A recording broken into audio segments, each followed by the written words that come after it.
The Mongol Empire began on the Eurasian steppe, where mobile pastoral life rewarded discipline, alliance, and speed. Its history matters because a largely divided world was pulled into a far wider political and commercial system after the tribes of Mongolia were unified under Temujin, later known as Genghis Khan. That unification, completed in the early 13th century, was the turning point that made a regional struggle into an empire with consequences from China to the Black Sea. Before that, the steppe was home to competing clans and shifting loyalties, with power changing hands through marriage, war, and temporary coalitions. Temujin's rise created a new kind of order. He did not simply defeat rivals, he built a military and political structure that could keep expanding after victory. From that starting point, the Mongol story becomes a sequence of campaigns, administrations, and divisions that changed much of Eurasia. Long before Temujin became known as Genghis Khan, the eastern steppe was already a politically active world shaped by grassland ecology, seasonal movement, and constant competition among mobile pastoral peoples. It was not a blank frontier. It was a vast zone of open pasture, river valleys, and harsh winters where survival depended on herds, horses, and the ability to move quickly when grazing changed or danger appeared. Wealth was measured in animals and followers rather than fields and walls. Families shifted with the seasons, and that mobility gave steppe societies a particular kind of strength. A leader could gather people quickly, raid quickly, and withdraw just as fast. The same mobility also made lasting central authority difficult to maintain. The eastern steppe was tied to the settled world to the south and west. China, Central Asia, and other neighboring regions offered markets, luxury goods, tribute, and political influence. Merchants, envoys, and captives moved across the frontier, and so did information. Steppe rulers were never completely isolated from these larger states, and those states often tried to shape events beyond their own borders through gifts, diplomacy, and divide-and-rule politics. A tribal chief who won outside support might gain an advantage over rivals, but he could also become dependent on powers beyond the steppe. That tension between independence and outside pressure was one of the most important features of the region. The Mongols were only one part of a broader and fragmented political landscape. Other groups, including the Tatars, Merkits, Naimans, Keriids, and several smaller clans and confederations, competed for influence across the grasslands. Their leaders relied on kinship, marriage, hostage exchanges, and personal loyalty. Alliances could be created by marriage and broken by murder. A successful raid could raise a leader's standing in one season, while a defeat could scatter supporters before the next one. There was no central state to impose order across the steppe, but that did not mean there was no structure. The structure was personal, temporary, and constantly under negotiation. In that setting, authority depended on more than birth. A noble name could help, but it did not guarantee safety or loyalty. Leaders had to provide protection, distribute spoils, and punish betrayal. Followers expected reward and reliability, and if a leader failed in those duties, they could leave him. The steppe therefore rewarded men who could combine force, judgment, and the ability to keep allies close. It was a political world built on movement, obligation, and repeated tests of trust. Temujin was born into this world, and his childhood showed how fragile steppe status could be. His family belonged to the Borjigin line, but lineage alone did not protect them. According to the main Mongol historical tradition preserved later in the secret history of the Mongols, his father, Yesugei, was poisoned by the Tatars. The broad outlines of these early events are known from a mixture of memory, court tradition, and later reconstruction, so some details remain uncertain. What is clear is that after Yesugei's death, Temujin's household lost support. Allies drifted away, rival families pressed in. The young Temujin and his immediate family were left with very little protection. In practical terms, this was an early lesson in steppe politics. Rank could vanish quickly if no one was strong enough or willing enough to defend it. Temujin's rise did not come from a single victory. It came from repeated efforts to gather people, hold them together, and survive longer than his rivals expected. He built relationships and lost them, then rebuilt them again. One of the most important of these ties was with Jamuka, a companion from youth who later became a rival. Another was with Togrul, the Keriid ruler known in some sources by the title Ong Khan. Such relationships were common on the steppe. They could begin as friendship, fosterage, or mutual support, and later turn into open conflict when ambitions collided. Private loyalty and public power were closely linked, and often they were the same thing. Temujin also had to endure direct defeat. At one point, he was captured by the Taichiud, another rival clan, and later escaped. The exact sequence of events in this period is difficult to verify in every detail, but Mongol tradition remembered the episode as part of his early resilience. Historically, what matters is not every uncertain detail, but the larger pattern. Temujin did not remain a marginal figure. He learned how steppe power worked. He learned how to reward followers, how to use alliances when force was not enough, and how to exploit divisions among enemies. In a region where loyalty could shift quickly, those skills were as important as military ability. Around him, the political map remained crowded and unstable. Jamukha represented one style of leadership, tied to older aristocratic expectations and the prestige of noble rank. Togrul represented another, that of an established ruler whose support could be decisive but could never be taken for granted. Other clans watched the balance of power shift and chose sides according to their own interests. At this stage, there was still no Mongol Empire. There was only a widening struggle over who could organize the steppe itself. That struggle made Temujin's career more than a personal rise. It became part of the larger question of whether the Mongol tribes could ever be brought under a single authority. For now, the answer was still no. But the conditions for unification were already taking shape in the repeated betrayals, fragile alliances, and the growing advantage of a leader who understood how to turn survival into command. Temujin's early life shows how fragile steppe politics could be. Later Mongol tradition preserved many stories about his childhood, and some details are shaped by the literary form of the secret history of the Mongols, our most important native source for his life. Even so, the broad outline is clear enough to explain why his rise was unusual. He was born into a world where lineage mattered, but lineage did not guarantee safety. His father, Yasugei, belonged to the Borjigin clan and had enough standing to arrange alliances, yet that standing did not protect the family for long. After Yasugei was poisoned while returning from a betrothal agreement, the household's position collapsed. Temujin was still young when the support that held the family together disappeared. What followed was hardship, but also instruction. His mother, Holun, kept the family alive after many followers abandoned them. The children had to hunt, gather, and compete for survival in ways that were not typical of a protected noble household. The sources describe conflict with half-brothers, tension over food, and repeated struggles to preserve basic order. Those years mattered because they taught Temujin how quickly people could leave when a leader seemed weak, and how important personal loyalty would later become. He grew up seeing, very early, that authority on the steppe had to be maintained constantly. Temujin was also marked by capture and escape. At one point he was taken by the Taichiud, a rival clan, and held under guard. The exact details of his escape come from later Mongol tradition, and some episodes may be partly stylized, but the larger point is clear: he survived as an outsider among stronger families. That experience gave him a practical understanding of fear, dependence, and opportunity. It also helped shape his reputation. Steppe leaders were judged not only by birth, but by whether they could endure pressure and still attract men willing to follow them. Temujin's life kept showing that he could do both. As he grew older, he began to gather supporters in a way that differed from the older aristocratic model represented by many rival chiefs. He did not rely only on inherited rank. He relied on personal bonds, promises of reward, and a willingness to protect those who attached themselves to him. This made him attractive to men who wanted advancement but saw little future in existing clan hierarchies. It also created a pattern that would define his career. People entered and left his circle according to whether he could keep them safe and whether they believed his rise was possible. On the steppe, that calculation was never far away. Two alliances especially shaped his early progress. The first was with Bert, whom he married, and whose abduction by the Merkits turned a family matter into a wider political conflict. The rescue of Bert drew Temujin into closer cooperation with powerful allies and forced him to act on a larger stage. The second was his bond with Jamukha, a relationship often described in later tradition as a sworn brotherhood. Whatever the exact ritual form, the alliance was real enough to matter. For a time, Jamukha and Temujin worked together, but their similarities made their eventual break more important because each represented a different path to authority.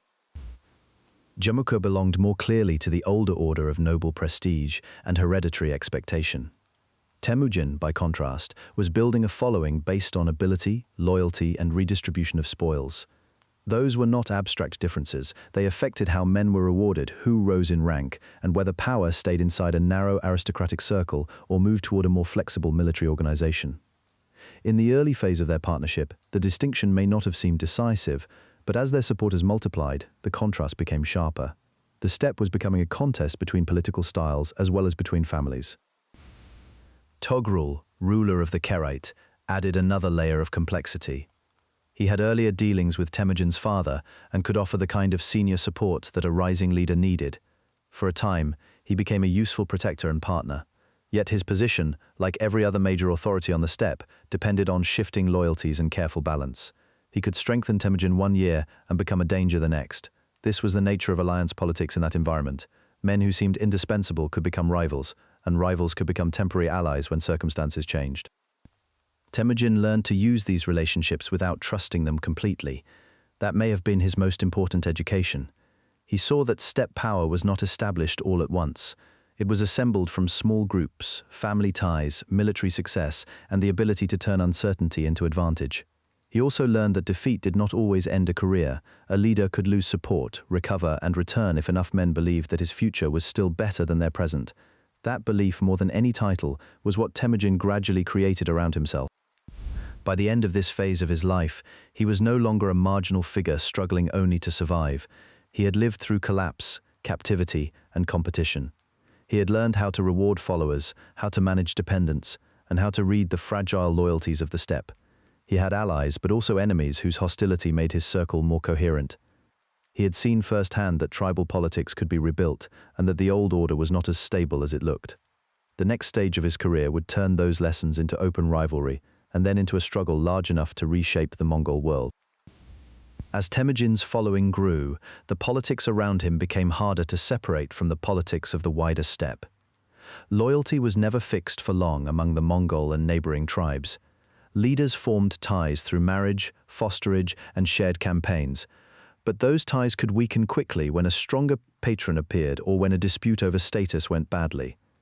That was the world in which Temujin's most important early relationships formed, especially with Jamukha and Togrul, two men who helped him rise and later helped define the opposition against him.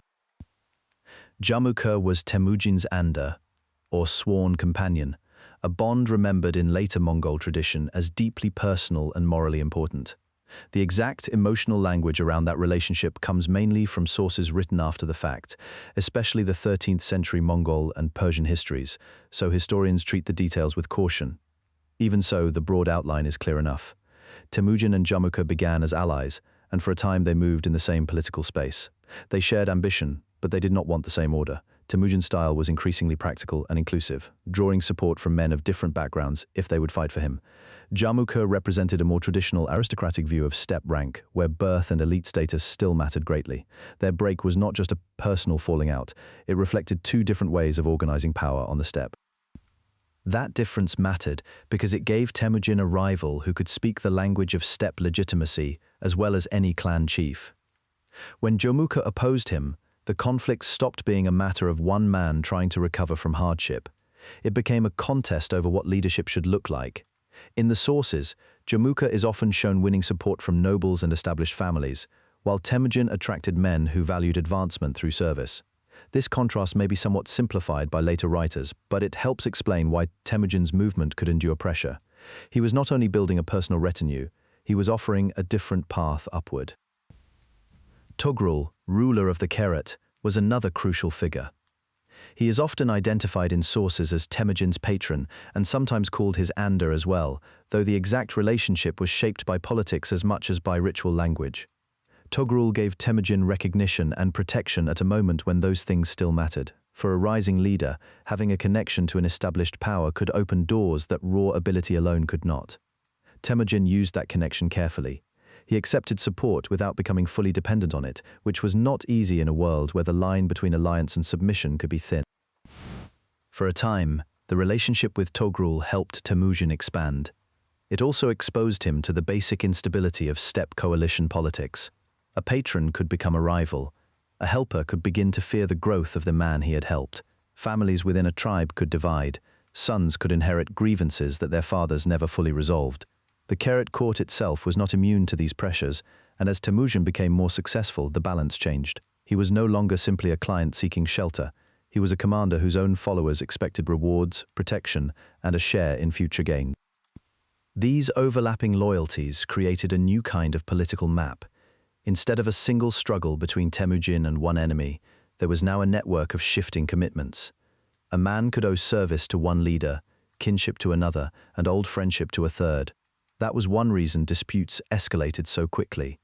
Once trust weakened, the entire web could begin to unravel. Temujin understood this better than many of his rivals. He gave gifts, distributed captives and spoils, and promoted men who had proven themselves rather than men who merely inherited prestige. That method did not remove conflict, but it made loyalty more conditional on success and fairness as his followers understood it. Jamukha and Togrul also showed that Temujin's rise would not be measured only by battles. It would be measured by which relationships held under strain. Some steppe leaders could win a fight and still lose their following. Others could survive a setback because men believed their fortunes would improve if they stayed with them. Temujin's challenge was to make himself into the second kind of leader on a larger scale. He needed victories, but he also needed a political order that could survive the loss of a single ally or the betrayal of a single clan. By the end of this phase, those tensions were becoming more serious. Temujin's circle was no longer just a family group or a band of survivors. It had become a competing center of power, one that drew in people through ambition, discipline, and the promise of advancement. At the same time, Jamukha, Togrul, and other leaders were beginning to see that Temujin was not a temporary figure passing through steppe politics. He was becoming the kind of rival whose growth forced everyone else to choose sides. The struggle for leadership was no longer personal alone. It was spreading outward into the wider competition among tribes, and that broader contest would soon decide whether Temujin remained one leader among many or became the center of a new Mongol order. Genghis Khan rose out of the shifting world of the Mongol steppe as Temujin, a man who first had to survive exile, rivalry, and repeated losses before he could gather real power. The title that made him Genghis Khan did not emerge from a single surviving contemporary record with perfect clarity, and later Mongol chronicles placed different stress on ceremony and agreement, but the larger historical point is secure. By the early 13th century, Temujin had moved from being an embattled noble leader to becoming the center of a growing confederation. That change mattered because steppe politics had usually depended on kinship, inherited standing, and personal alliances that could break quickly after a defeat. Temujin built something more durable. He gained followers through loyalty earned in war, through the promise of reward, and through a reputation for order in a political world that often produced only uncertainty. Men came to him not only because they were related to him, but because serving him could improve their position. Warriors, scouts, household retainers, and experienced men from other tribes all entered his orbit as his camp became a place where advancement was possible. This was a major shift from older patterns of leadership. Temujin did not erase noble rank, but he increasingly tied authority to service and merit. A man who proved dependable could rise. A man who betrayed him could expect punishment.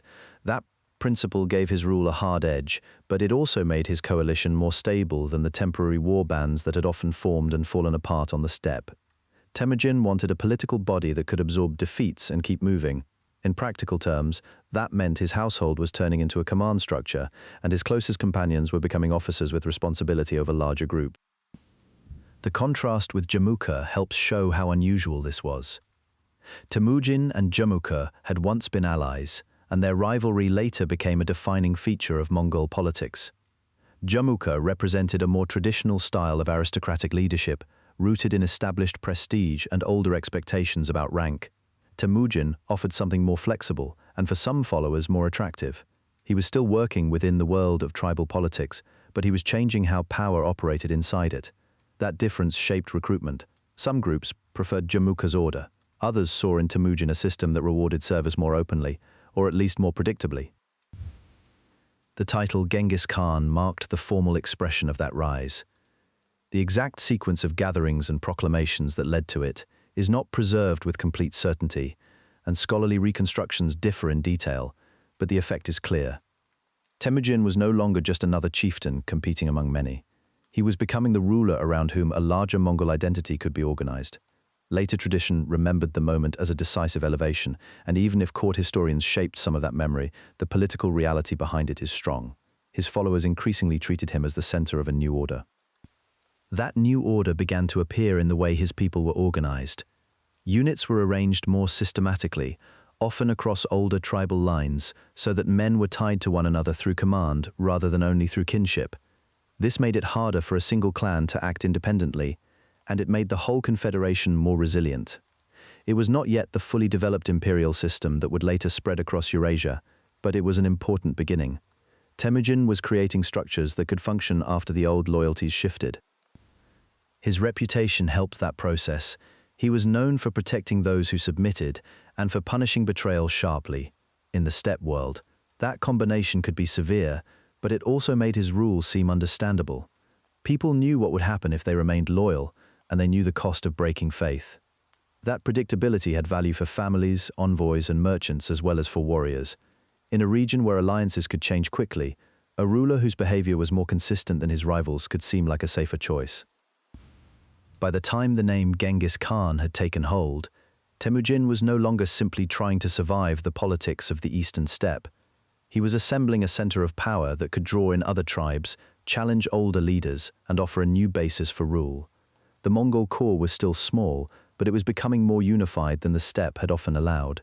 From that point forward, the question was not whether Temujin could gather followers. He already had. The larger question was whether the surrounding world could resist him, adapt to him, or be broken by the new power he had built. Temujin's unification of the Mongol tribes began with a practical problem. The steppe was full of rival groups that could not be governed like a settled kingdom. Tribes here were not permanent nations in the later sense. They were shifting confederations of families, lineages, and armed followings. They could break apart under pressure or come together around a leader who promised protection, plunder, and a share in future success. Temujin understood that if he wanted lasting power, he would have to change that pattern. His conflict with Jamukha helped define what kind of ruler Temujin was becoming. The two men came from the same wider steppe world, and at times they were treated as close allies. But they represented different ideas of authority. Jamukha fit more comfortably within older elite politics, where noble birth, kinship, and inherited standing carried great weight. Temujin increasingly relied on loyalty, merit, and direct reward. That made him attractive to men who had little hope of advancement under traditional clan hierarchies. It also made him dangerous to families whose influence depended on rank and lineage. Temujin's relationship with Togrul, the Karaite ruler known in later sources as Wang Khan, gave him another path upward. For a time, that alliance connected him to broader prestige and greater military reach.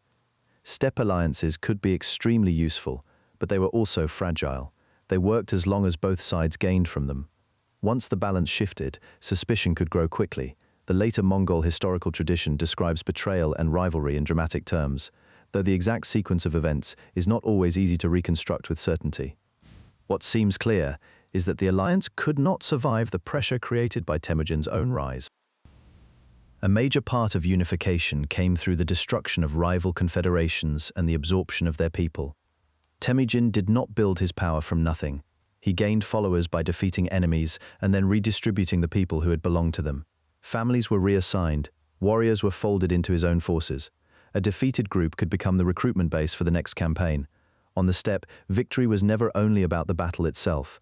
It was also about what happened afterward, when people had to be reorganized into a new political structure.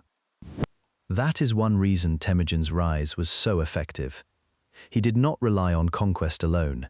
He paired force with a promise of order. Those who submitted could be spared and protected. Those who resisted too long could be scattered or destroyed.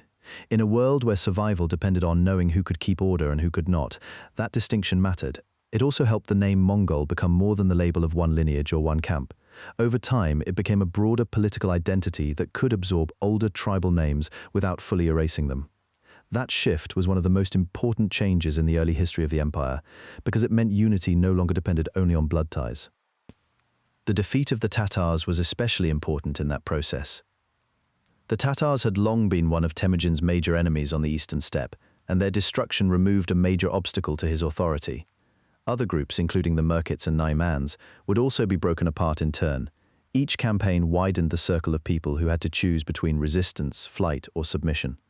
The steppe did not become peaceful, but it did become more centralized around one military leader than it had been for generations. Temujin's unification also had an administrative side. His power was not based on charisma alone. He imposed discipline on his followers and organized them into decimal military units. He also placed men in positions according to loyalty and ability, rather than relying only on noble birth. Later Mongol tradition connected this system to the Yassa, a body of law or command known mainly through later sources, rather than a single surviving official text. Even with that limitation, the general point is clear. Temujin needed rules that could be enforced across tribal boundaries if his confederation was going to hold together after the fighting ended. By the time the major steppe rivals had been defeated, absorbed, or compelled to submit, Temujin's authority had changed in scale. He was no longer just the leader of one successful clan. He was becoming the center of a wider Mongol political world, held together by military strength, selective incorporation, and a strict but workable order that did not end the instability of the steppe, but it did reduce the number of independent powers able to challenge him. The next stage was to test this new unity against the settled states beyond the grasslands. The new order still had to be made practical. A confederation created by conquest could not survive on battlefield success alone, because mounted armies move quickly and also disperse quickly. Temujin understood that loyalty had to be reinforced by routine, obligation, and punishment. Early Mongol rule therefore combined military organization with legal command. Men were grouped into units of 10, 100, 1,000, and larger formations, so responsibility ran downward through officers rather than through older clan loyalties. A man's place in the system depended less on birth than on service and reliability. That was unusual on the steppe, where lineage had long carried great weight, but it suited a ruler trying to bind together former rivals. The laws associated with the Mongols were later remembered under the name Yassa, though historians have to be careful with that term.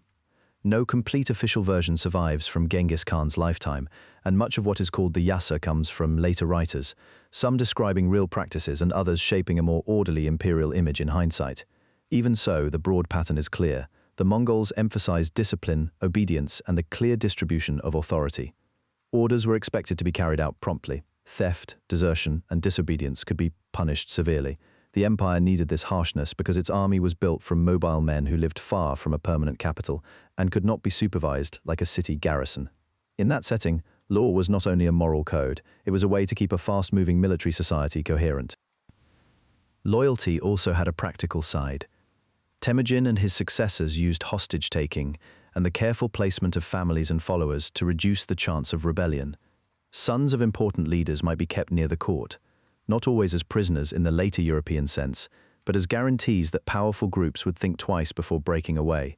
At the same time, capable men from outside the founding clan could rise if they proved useful. That combination of firmness and mobility helped the Mongols avoid a common problem for steppe coalitions, which was the tendency of leading families to fall out once victory created spoils to divide. This order was still closely tied to war. In the early years, the Mongol state remained a military camp enlarged into a political system. But the habits of rule mattered. Commanders had to coordinate movements over long distances. Supplies had to be assigned. Herds had to be protected. Messages had to travel quickly. The same discipline that controlled horsemen in battle also helped control people once territory began to fall under Mongol domination. That became especially important when the Mongols left the steppe and faced states organized around settled agriculture rather than pastoral movement. Their first major tests came against the kingdoms on the edge of northern China and Inner Asia. The Shi kingdom, ruled by the Tangut people, was among the earliest important targets. It stood between the steppe and the Chinese heartlands and had long played a strategic role in regional politics. The Mongols did not simply ride past its walls. They learned that conquest required patience, siege skill, and pressure from more than one direction. The Jin dynasty, which controlled much of northern China, was a much larger challenge. It had cities, fortresses, agricultural wealth, and a political tradition very different from the nomadic world. The Mongols were still learning how to defeat such a power, but they were learning quickly. What made these early campaigns important was not only the land they won, it was the evidence they provided. A steppe army could do more than raid. It could besiege, reduce, and occupy. That changed the political meaning of Mongol power. Once frontier rulers saw that the Mongols could take cities, the balance of fear shifted. Tribute became more likely, alliances became more fragile, and in the wider world, the name of the Mongols began to stand not just for raiders from the grasslands, but for a force that could break states built on walls and harvests as well as on cavalry.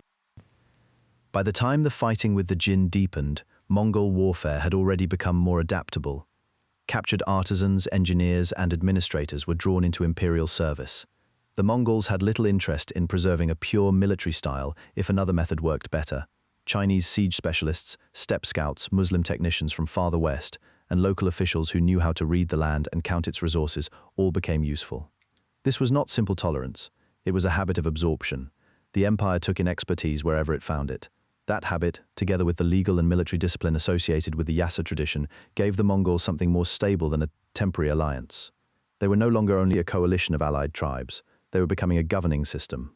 The rules were hard, but they gave structure to movement, discipline to conquest, and a practical way to hold together people who had once fought one another. From that foundation, the Mongols could look beyond the steppe and begin the larger struggle that would carry them into northern China, across Central Asia, and eventually into the center of Eurasian power. The first major test of Mongol power came not against another roaming confederation, but against the fortified states of northwestern China. The Xie kingdom, ruled by the Tangut people, sat along important routes at the edge of the steppe and the desert. It controlled towns, farms, and garrisons, and it had walls and siege defenses that could slow down ordinary raiders. That made it a useful target for a ruler like Genghis Khan, who was now thinking in terms of conquest, tribute, and strategic submission rather than seasonal plunder. The Mongols had already shown that they could move quickly across open country. What remained to be proven was whether they could break a settled state that did not depend on horses alone. The campaign against Xie began in the early years of the 13th century and was marked by pressure, negotiation, and repeated military attacks. Mongol forces crossed difficult terrain, struck at towns, and forced local leaders to choose between resistance and accommodation. Some accounts from later chronicles describe dramatic destruction, but the more reliable picture is one of repeated campaigns and escalating demands. When a state could not be made to submit quickly, the Mongols returned with more force. They also learned from each campaign. If a wall could not be ridden around, it had to be isolated. If a city would not open its gates, it had to be surrounded, starved, or breached with the help of specialists. That pattern became even more important in the war with the Jin dynasty. The Jin ruled much of northern China from a base of established cities, fortifications, and regular taxation.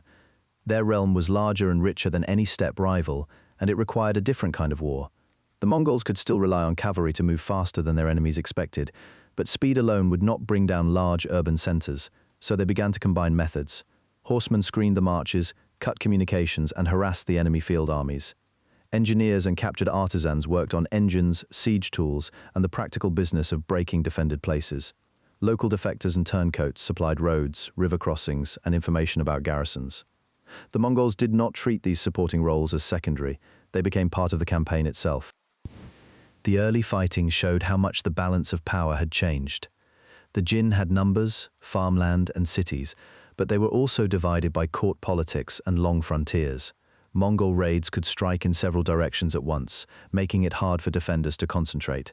A fortress that resisted one season might find itself cut off the next. A city that paid tribute might still be punished later if its loyalty seemed uncertain. This flexibility was one of the Mongols' most important advantages. They were not bound to a single seasonal pattern or a single front. They could vanish, regroup, and return where resistance was weakest. In 1211, the broader war with the Jin entered a new phase as Mongol armies pushed deeper into the north. The details differ somewhat in the sources, especially in later Mongol and Chinese retellings, but the overall direction is clear. The Mongols were no longer content with border punishment. They were probing the structure of a major dynasty. The Jin responded with their own armies and fortifications, yet each counterstroke seemed to create another vulnerability. Once Mongol forces had learned how to deal with the outer defenses, they could move toward the interior with increasing confidence. The key change was not only tactical, it was political. Each victory over a settled state taught the Mongols that walls did not guarantee safety, and that wealth, if isolated, could become a liability. Towns could be absorbed into a larger system of tribute, labor, and administration. Elite captives could be reassigned. Skilled workers could be moved from one theater of war to another. Even defeated populations could become useful if they were organized and watched. This was one reason the empire expanded so quickly.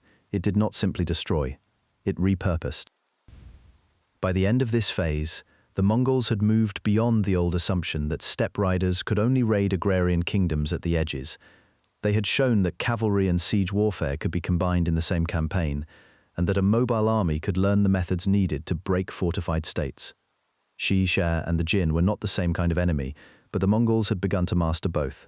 The consequence was larger than a single battlefield success. It meant that northern China was no longer facing a temporary threat from the steppe. It was facing a power that could adapt, stay in the field, and keep learning until the defenses themselves began to fail. The pressure on northern China grew because the Mongols did not stop after proving they could break a frontier kingdom. Once Xishe had been checked, attention turned more fully to the Jin dynasty, the Jurchen state that controlled much of northern China and held a far larger population, richer farmland, and a denser network of cities. This was no longer simple steppe raiding. It became a long contest between a mobile conquest army and a settled empire with deep resources, strong fortifications, and an established administrative tradition. The Jin already knew the danger the Mongols posed. Earlier steppe groups had fought them, and the Jin had spent years trying to manage the frontier through diplomacy, force, and division. But the Mongols learned how to work around that system. They did not need to hold every town at once. They could strike communication lines, isolate garrisons, and pull local forces away from one another. In a region as large as northern China, that meant the Jin could be forced to fight on several levels at once. A major part of this expansion was the Mongol willingness to use specialists from conquered populations. Engineers, siege experts, scribes, translators, and local administrators could all be compelled into service or persuaded to work for the new power. Some came from Xishe, some from northern Chinese regions, and some from Central Asian backgrounds brought eastward through earlier wars. The Mongols did not treat technical skill as tied to ethnicity or former loyalty. If a man knew how to build a mangonel, organize supplies, or manage a city gate after surrender, he could be useful. That practical habit gave them an increasing advantage as the war grew more complex. The campaigns against the Jin changed in character. At first, Mongol victories often came from speed, surprise, and the ability to choose where to fight. Once the army had more siege capability, it could do more than harass frontier commanderies. It could reduce fortified places one by one, then move on before the Jin recovered. Captives and defectors were sometimes used in these operations, especially when local knowledge was needed. Conquest began to create its own machinery. Each new region yielded more manpower and more expertise for the next campaign. The Jin response was limited by geography and politics. Northern China was not a single fortress, but a broad landscape of rivers, walls, farmland, and cities that had to be coordinated from the center. When Mongol forces disrupted one area, commanders elsewhere could not always respond quickly enough. The Jin also had to defend a long frontier while maintaining internal order. Moving armies to one sector weakened another. Holding a city could leave the countryside exposed. Protecting roads could leave rivers vulnerable. The Mongols did not need to defeat every Jin army in one battle. They only needed to keep pressing until the system became too strained to function smoothly. By the second decade of the 13th century, the balance had shifted further in the Mongols' favor. Genghis Khan's forces had shown that they could recover from setbacks, learn from them, and adapt their methods. They had also shown that conquest could be cumulative. A defeated town might provide food, a surrendered commander might provide maps, a captured engineer might help build the machines that would take the next city. The war became self-reinforcing. The more the Mongols advanced, the more they acquired the means to advance again. There were broader political effects inside northern China as well. Local elites sometimes tried to preserve their position by negotiating with the conquerors or switching allegiance when the opportunity appeared. Others remained loyal to the Jin and paid the cost of that loyalty. The result was a fractured landscape in which no side could count on stable obedience everywhere. The Mongols benefited from that fragmentation because they could present themselves as a force that rewarded submission and punished resistance, often with enough consistency to make the choice seem urgent. It is in this period that the Mongols' reputation as a destructive force became more firmly established in the Chinese record. Contemporary and near-contemporary sources describe devastation, displacement, and the collapse of local security in many districts, though the exact scale varies by source and region. Later accounts sometimes compress these events into a simpler story of total destruction, but the historical pattern was more uneven. Some cities were hit hard, others changed hands more than once. Some communities survived by accommodation. What remained constant was the pressure. Northern China was being forced into a new political reality. The campaigns also widened the Mongols' military reach. Each new operation brought in more experienced fighters, more captured specialists, and more knowledge of Chinese fortification and logistics. The army that had once been a steppe coalition was becoming something larger than a nomad host. It could now operate against city walls, river systems, and long defensive lines. It could learn from failure without dissolving. That made it far more dangerous than an ordinary raiding power.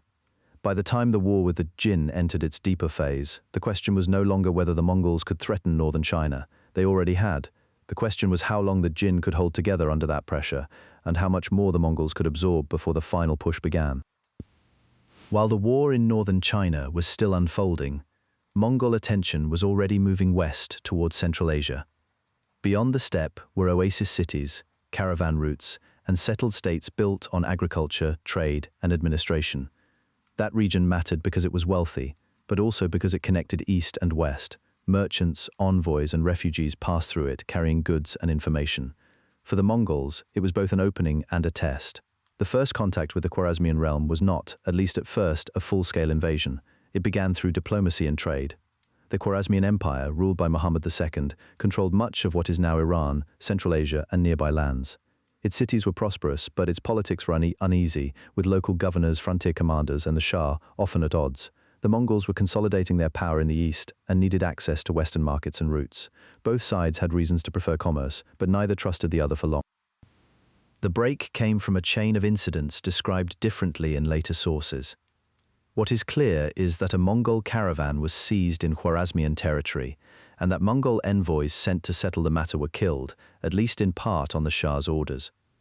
Medieval Persian and Mongol accounts agree on the broad outline, though they differ in blame and detail.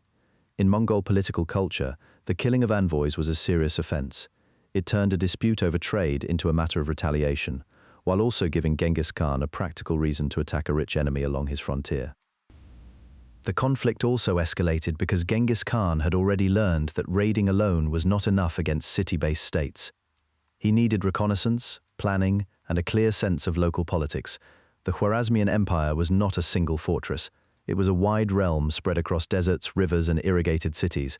That made it vulnerable if an attacker moved quickly, struck at several points at once, and prevented the Shah from concentrating his forces.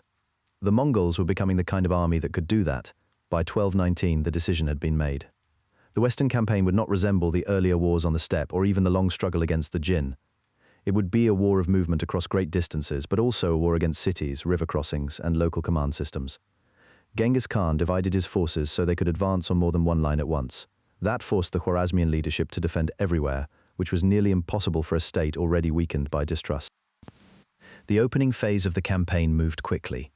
Mongol armies entered Khwarazmian territory from several directions and targeted key cities in sequence rather than waiting for one decisive battle.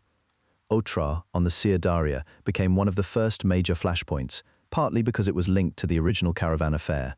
Bukhara and Samarkand soon followed. The exact chronology can vary slightly among sources, but the larger pattern is consistent. The Mongols combined speed, pressure, and siege methods with a sharp sense of where the Khwarazmian state was weakest. Muhammad II never met them in a battle that could settle the war. He retreated repeatedly. While his authority broke down, some local commanders fought on, others surrendered.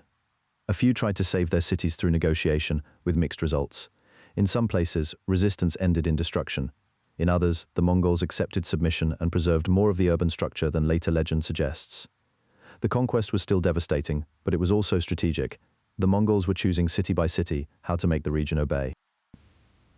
As the campaign spread, it became clear that the Khwarazmian state was collapsing faster than many expected. Muhammad moved from place to place without securing a stable base. His son Jalal al-Din would later continue resistance, but at this stage, the empire was already coming apart.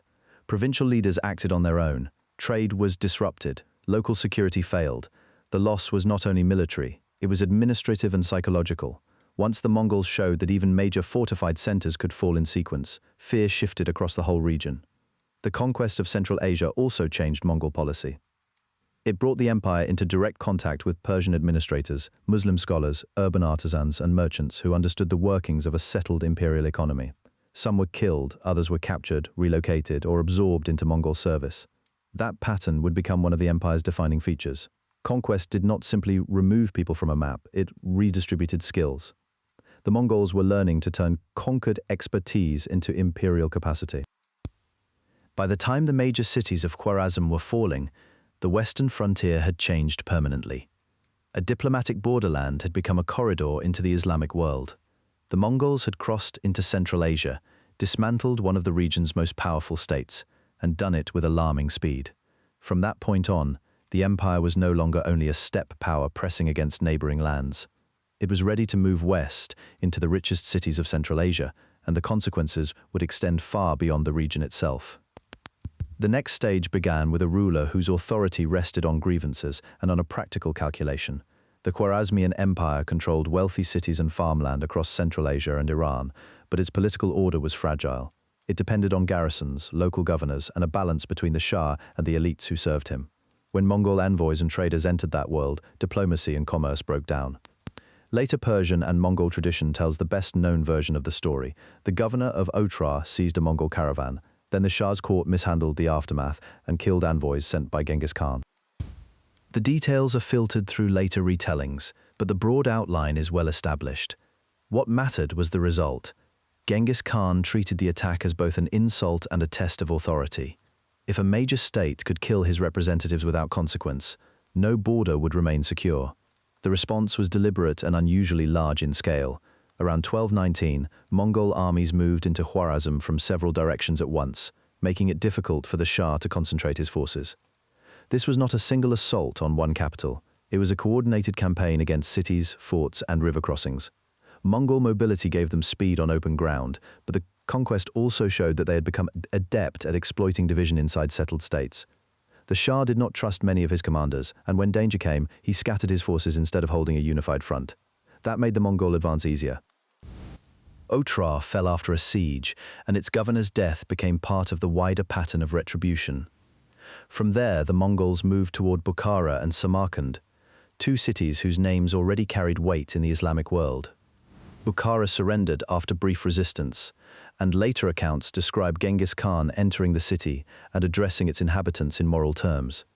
Those speeches should be treated cautiously, but the basic event is clear enough. A major urban center was taken, its authority collapsed, and the Mongols used the victory as a warning to others. Samarkand, better defended and more important, also fell. Its loss showed that the Mongols were no longer relying only on steppe tactics. They could isolate fortified places, use surrender terms as a weapon, and move on before defenders recovered. The Shah fled westward, and that flight had strategic consequences. By failing to gather a stable defense, he left his realm vulnerable to piecemeal destruction. Mongol detachments spread through the region, and the campaign became a systematic dismantling of the state's administrative core. This is one reason the collapse was so shocking. The empire was not simply defeated in battle, it was disassembled. Local rulers lost confidence, trade routes were interrupted, and the link between city and countryside began to fail. In some places, the Mongols massacred populations after resistance. In others, they accepted surrender and relocated artisans, scribes, and skilled workers. The pattern varied, but the effect was the same. The old order was broken, and the survivors understood that power had changed hands. The fall of Urgench, one of the great urban centers of the region, marked the campaign's most destructive phase. Accounts differ on the scale of the violence, and medieval numbers are often inflated, but there is no doubt that the city suffered heavily. In a society built on irrigation, taxation, and trade, the loss of a major hub could ripple outward for years. Farms were abandoned, canals fell into disrepair, and merchants sought safer routes elsewhere. The Mongols were not only defeating an army, they were changing the economic geography of Central Asia. From the Islamic world's perspective, this was more than a regional war. It showed that distance could not be assumed to provide safety. News traveled quickly through merchants, diplomats, refugees, and scholars. The scale of the collapse made the Mongols seem unlike earlier raiders. They had taken a realm linking Iran, Transoxiana, and the trade corridors of Inner Asia. And they had done so with coordination, speed, and severe punishment for resistance. That reputation mattered almost as much as the territory itself. Rulers to the west and south now had to judge Mongol intentions in a new way. The conquest also expanded the empire's human resources. Persian administrators, local tax experts, mapmakers, physicians, and artisans entered Mongol service, whether willingly or under coercion. Some were killed in the violence. Others were spared because the Mongols recognized their usefulness. This pattern would recur again and again. Conquest could supply not just land and tribute, but knowledge. Cities fell, but their expertise did not always disappear with them. By the end of the campaign, the Mongols had crossed a threshold. They were no longer a steppe confederation striking at a border kingdom. They had destroyed one of the major powers of Central Asia and shown that fortified urban civilization could be overcome, adapted, and absorbed into a wider imperial system. The road west was open, and the consequences would reach far beyond Khwarazm. What made the Mongol armies different was not that they were born knowing how to take walled cities.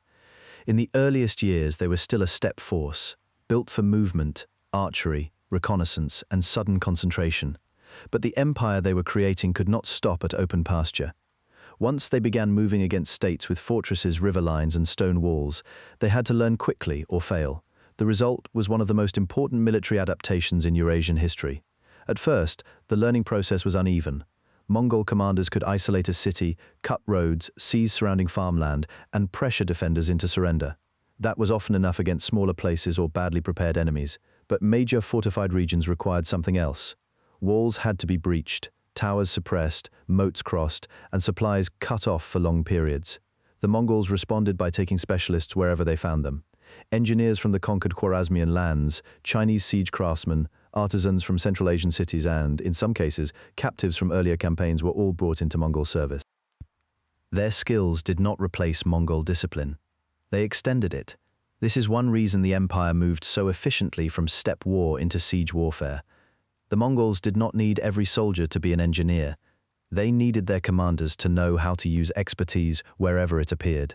A city that had once seemed secure behind its walls could now be surrounded by cavalry, watched by scouts, and attacked with machines built and operated by imported labor. The commanders themselves paid attention to intelligence with unusual care. Reports were gathered from merchants, defectors, prisoners, and local guides. Road conditions, water sources, political rivalries, and the strength of each garrison all mattered. In practice, a Mongol campaign was often a sequence of decisions based on information, not simply a rush of horsemen. That flexibility also changed how the Mongols thought about time. Steppe warfare often rewarded speed, but siege warfare demanded patience. Armies had to be supplied across long distances. Separate detachments could be sent to harass one target, while another force moved against a neighboring region. Sometimes the Mongols accepted that a city would not fall quickly and chose instead to cut it off until surrender became more likely. In other cases, they used siege engines, mining, or intimidation to break resistance earlier. The point was not one fixed method. It was the ability to combine methods as needed. Some of the most important lessons came during the campaigns in northern China, where the Mongols faced states with long experience in fortification and military administration. There they encountered not just walls, but systems. Defenders could shift troops, use rivers and roads for supply, and rely on the resources of large settled populations. The Mongols answered by widening their own pool of talent. Chinese and Khitan specialists, along with other subject peoples, were pressed into logistical and technical roles. This did not make Mongol warfare less violent.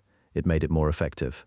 A conqueror who could recruit skills from the people he had just defeated gained an advantage that pure raiding could never provide.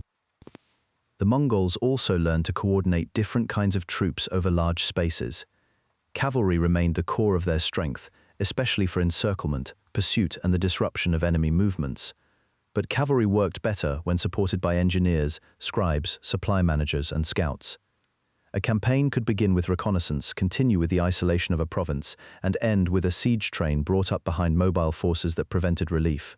This combination was especially dangerous to cities that had expected nomads to avoid prolonged operations. The Mongols were willing to do exactly what earlier raiders often had not. By this stage, the empire's wars were becoming more than a series of battlefield victories. They were experiments in administration under pressure. A successful siege brought in labor, tools, records, and expert knowledge. A failed one taught the Mongols what had to change next time. They were absorbing methods from the very regions they attacked, and they were doing so with unusual speed. Contemporary Persian and Chinese sources, though written from different perspectives and with their own biases, both make clear that Mongol effectiveness depended on this willingness to borrow, adapt, and impose order over large distances. That adaptation mattered because the empire was no longer fighting only on the edges of the steppe. It was moving into the great fortified zones of Eurasia, where walls, roads, grain stores, and urban bureaucracy defined the rhythm of war. In those regions, the Mongols could not rely on mobility alone. They had to become organizers of long campaigns, managers of specialists, and students of enemy systems. By the time they had learned these lessons, their warfare had changed in a lasting way. The horse archers were still there, but now they were part of something larger, and that larger system was ready for the next phase of expansion. The Mongols had learned that conquest was only the first step. Holding land required records, messengers, officials, and a way to make orders travel faster than disorder. As the empire expanded beyond the steppe, those needs became more urgent. A raid could be launched quickly, but a region could not be governed that way for long. So the Mongols began building practical systems that could carry authority across distance. One of the most important tools was the use of local administrators under Mongol supervision. In many conquered settled regions, the Mongols did not replace every existing practice at once. They often kept useful officials in place, collected revenue through trusted agents, and placed their own representatives above them. These representatives were sometimes called Darahachi or Baskak in different sources and regions, though the titles were not used in exactly the same way everywhere. Their job was to ensure that tribute arrived, resistance was reported, and local power did not drift away from the center. In some areas, they worked alongside native administrators, while in others, they enforced direct Mongol oversight. The pattern was flexible, but the aim was consistent. A conquered region had to produce predictable returns. Tribute was central to that arrangement. It could mean grain, livestock, textiles, silver, skilled labor, or military service, depending on the place and the political relationship. Some lands were taxed regularly, while others were expected to make one-time submissions after conquest. The empire was not yet a uniform fiscal state, and it did not become one overnight. Instead, it assembled a patchwork of obligations suited to different regions. That patchwork worked because the Mongols measured power in practical terms. A province did not need to look Mongol in every detail.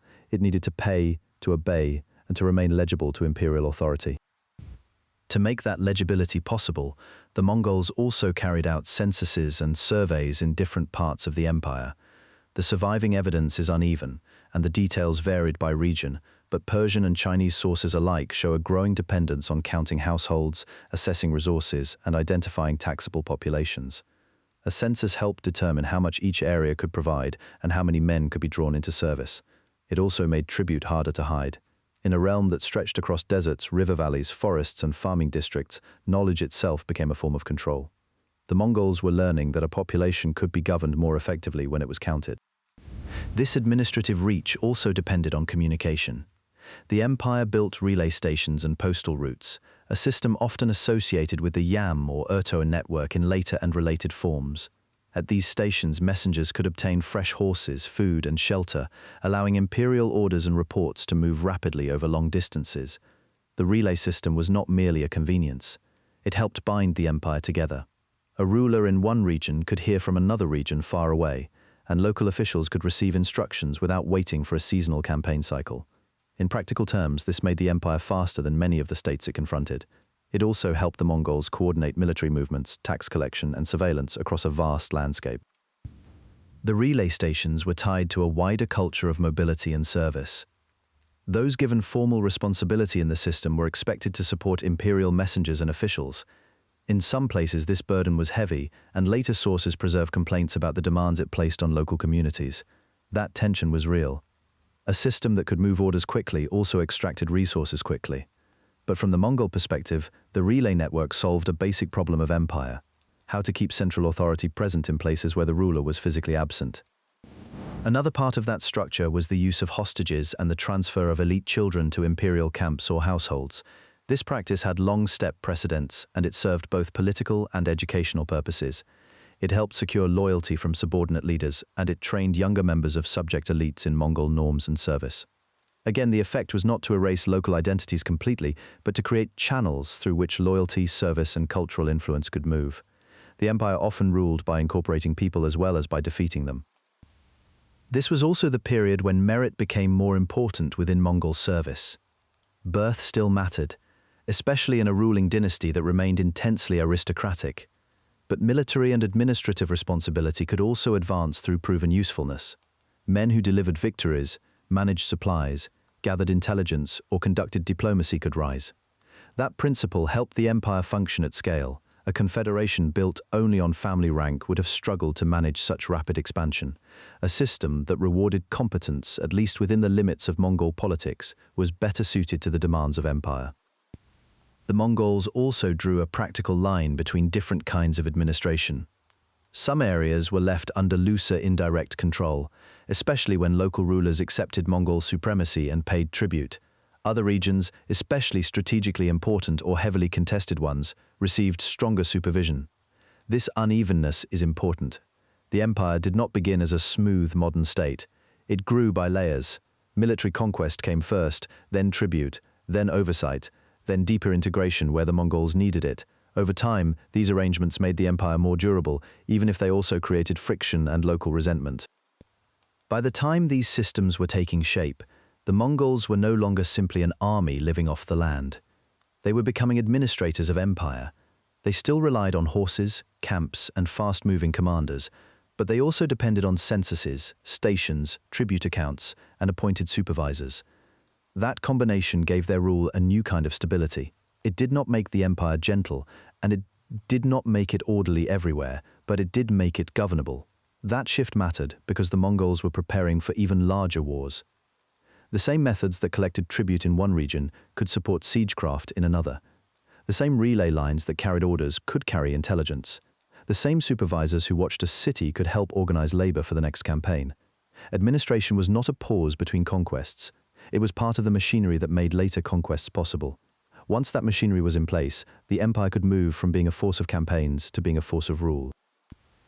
By the end of Genghis Khan's life, the empire he had built was already larger than the world he had known as a young man. Its armies had crossed from the eastern steppe into China, Central Asia, and the edges of the Islamic world. But the final years of his rule were not simply a victory lap.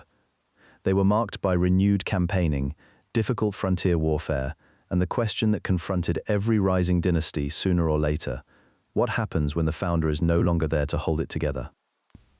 The exact details of Genghis Khan's death are not preserved in a single reliable account, and later tradition often fills the silence with stories that should be treated cautiously. What is clear is that in 1227, during the final campaign against the Tangut state of Yassa, he died while the war was still underway. This was a strikingly Mongol end for an empire builder who had spent much of his life in motion. He did not die in a settled capital surrounded by marble or ceremony. He died in the midst of conquest, with unfinished business still before him. The campaign against Yassa had itself reflected the changing nature of Mongol warfare. Early Mongol strength had come from mobility, coordination, and pressure on enemies who could not match their speed. But by this point, the empire was also relying on siege methods, captured specialists, and the growing ability to strike both nomadic and settled opponents. Yassa had resisted Mongol power before, and Genghis Khan returned to end that resistance decisively.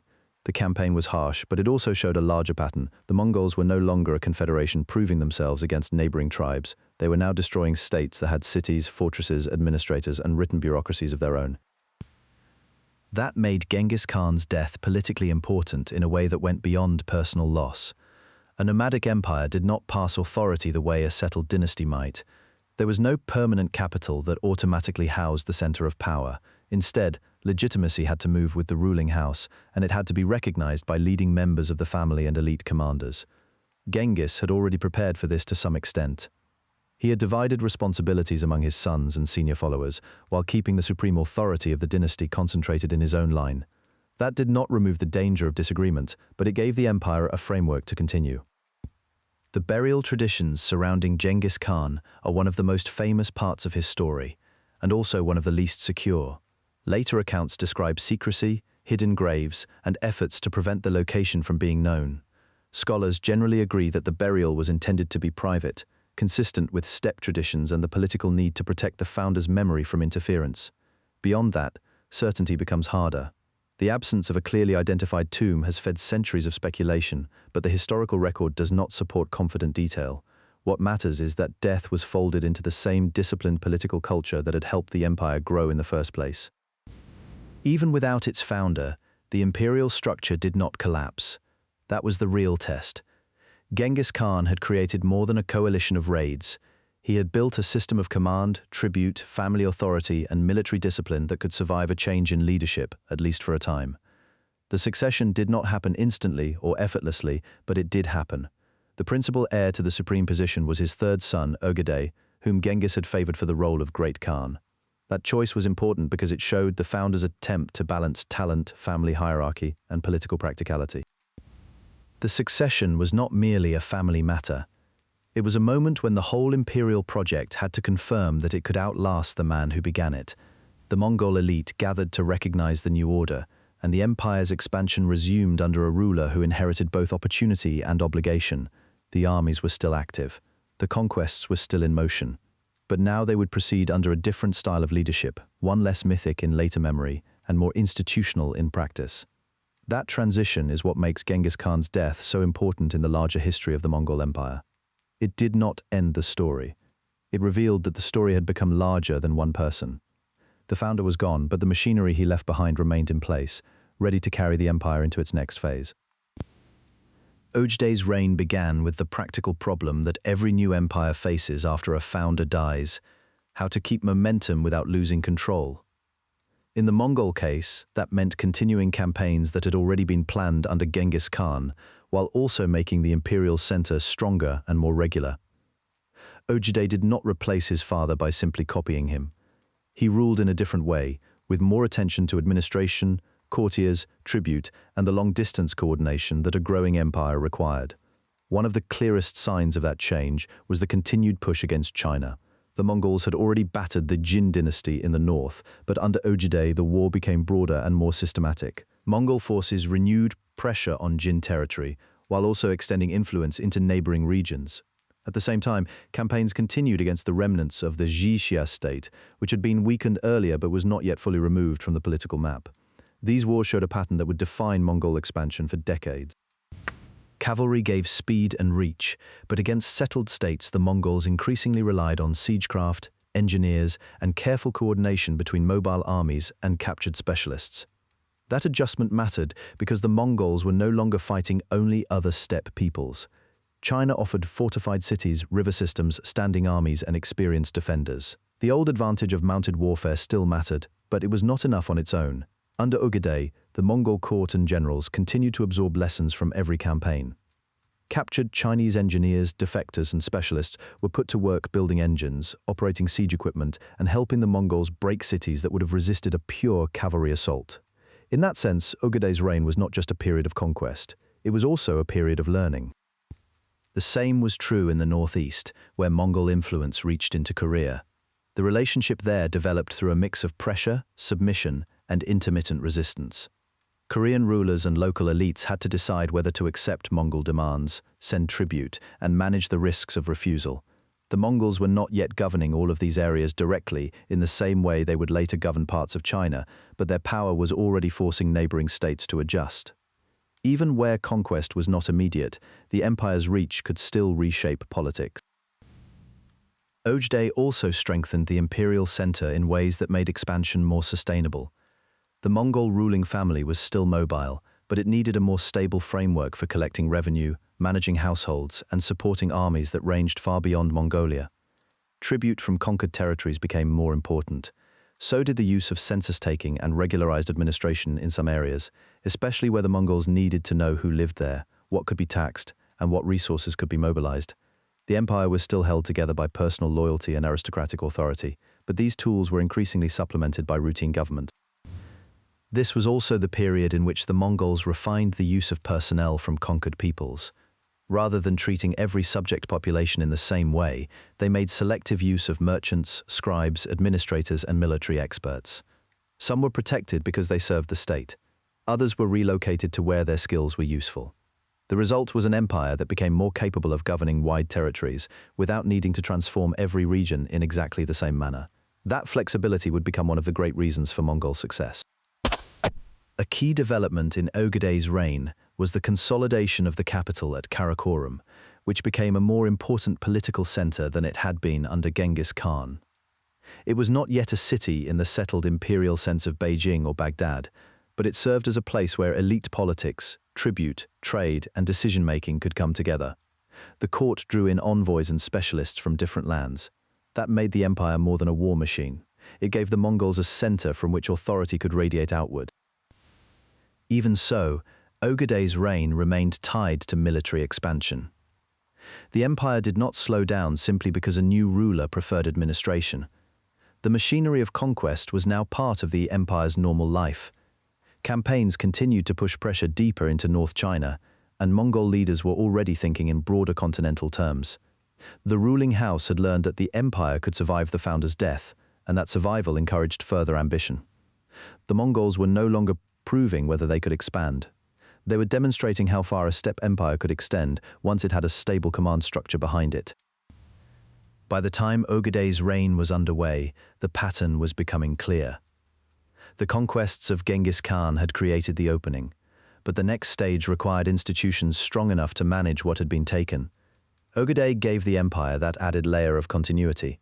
He did not make it gentle, and he did not make it settled in any simple sense. He made it durable enough to keep moving.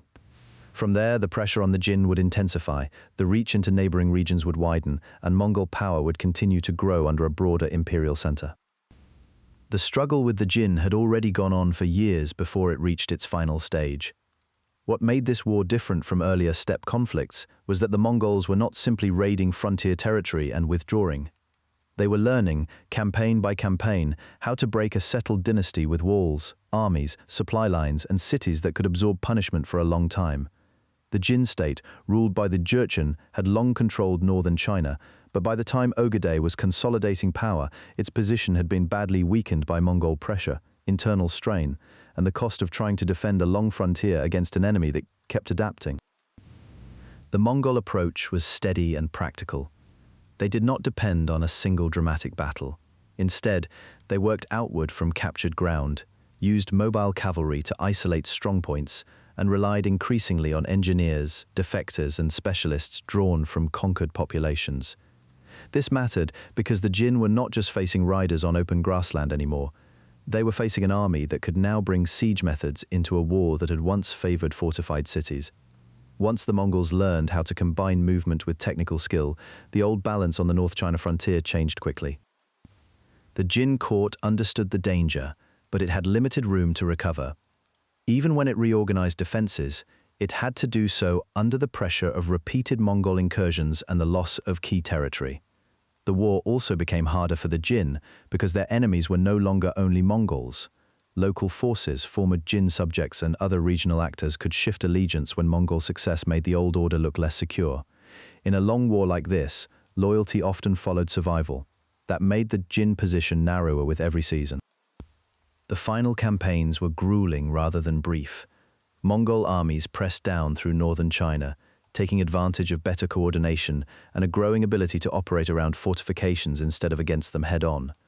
By this stage, their campaigns had become more than straightforward raids. They were sustained operations designed to break the state's ability to govern, feed armies, and hold its own territory. Once those systems started to fail, the Jin could not simply defend one city and hope the rest of the realm would remain stable. There is a long historical memory attached to the fall of the Jin, and later accounts sometimes compress the process into a single collapse. The reality was more gradual. The dynasty weakened under pressure, lost territory bit by bit, and faced a narrowing set of choices.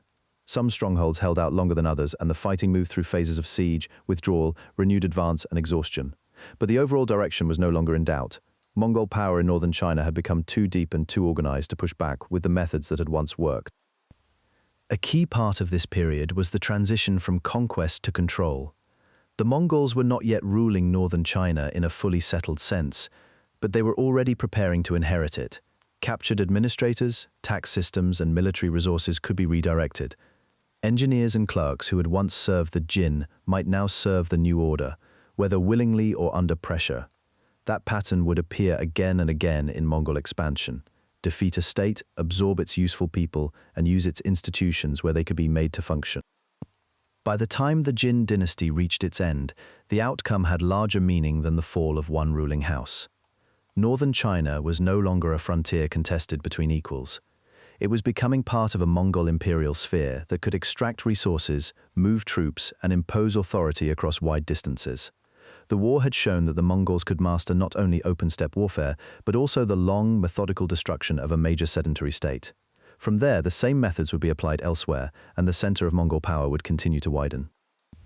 Once the Jin frontier had been forced back, Mongol attention turned farther west, toward regions that were less familiar to them and more difficult to hold.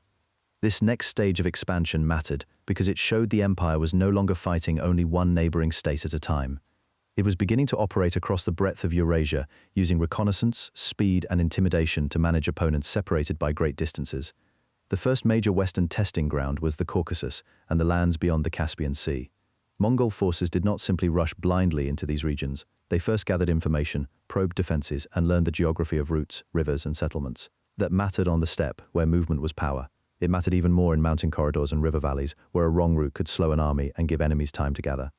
Mongol commanders used scouting and advanced detachments to identify weaknesses, while also trying to keep rivals from uniting. In practical terms, this meant one city or prince might be pressured while another was ignored for the moment, encouraging distrust among defenders. This method became especially visible in the campaigns against the Khwarazmian Empire, but it also shaped the earlier encounters in the West. In the Caucasus, Mongol armies fought in a world of local kingdoms, regional lords, and shifting alliances. Their opponents were not always able to coordinate a single response. Some groups were defeated directly, while others submitted temporarily or withdrew in hopes of surviving the storm. The Mongols rarely needed to hold every place immediately. Often the first goal was to demonstrate that resistance would be punished and that no distant border guaranteed safety. The attacks on the Rus's principalities showed the same pattern on a larger scale. The Mongols moved through the southern Russian steppe, striking outlying forces and measuring how quickly regional princes could organize. The battle on the Kalka River in 1223 is the best-known early encounter, although later chronicles differ in detail and should be read carefully. What is clear is that Mongol commanders were already treating Eastern Europe as part of a wider intelligence-gathering effort. They were not yet conquering the region for permanent rule. Instead, they were learning how its politics worked, how far its cavalry could move, and how local rulers might respond under pressure. That lesson became even more important during the major Western campaign that followed under Batu and other senior Mongol leaders in the 1230s and 1240s. Here, the empire showed a habit that would define much of its expansion. It used force strategically, but not in a single blunt form. Some places were attacked to remove resistance. Others were bypassed and isolated. Cities that resisted could be destroyed as examples to neighboring regions. This was not random violence. It was a method of spreading fear quickly so that later targets might surrender sooner, reducing the cost of conquest. The Rus principalities suffered from this approach because they were politically divided. One city could not always count on another for aid, and the Mongols took advantage of that. Kiev fell in 1240 after a long period of pressure on the region, though the broader campaign had already weakened other centers.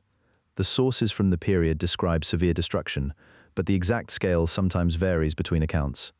Even so, the political result is clear enough.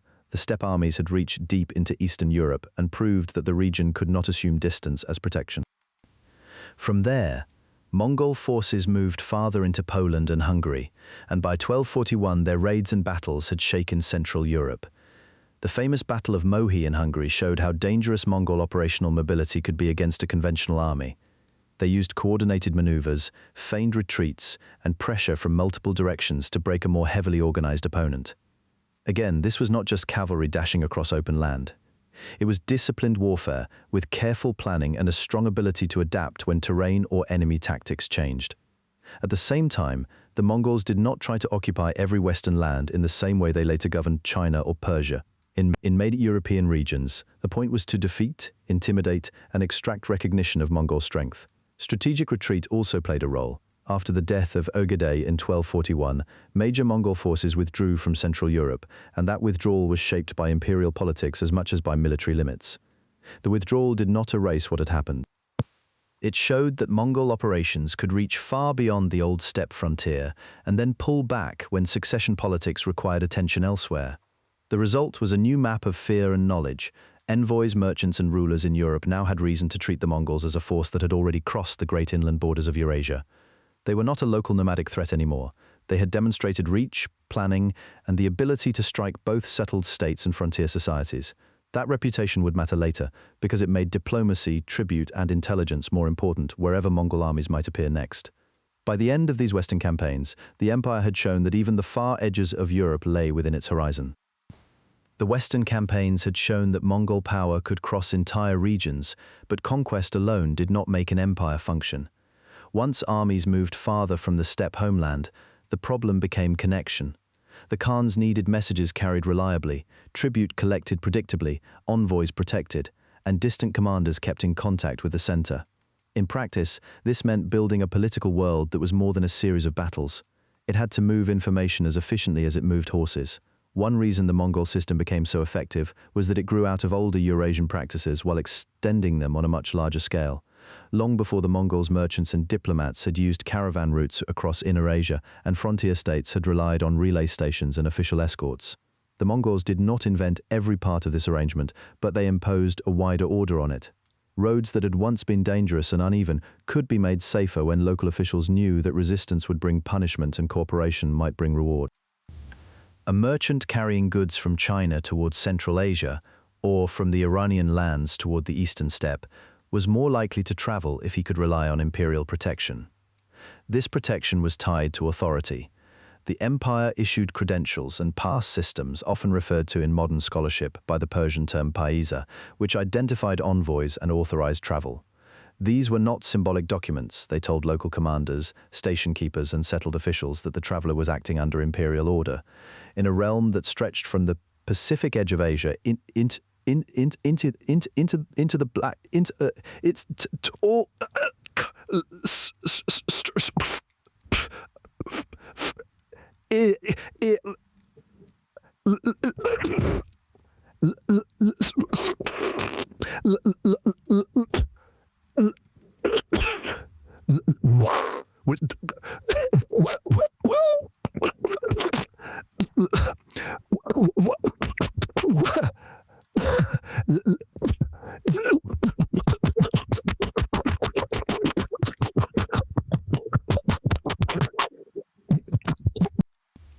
The Mongols also maintained relay posts, known in various sources under names such as Yam or Ortu, where riders could change horses, obtain supplies, and pass on dispatches.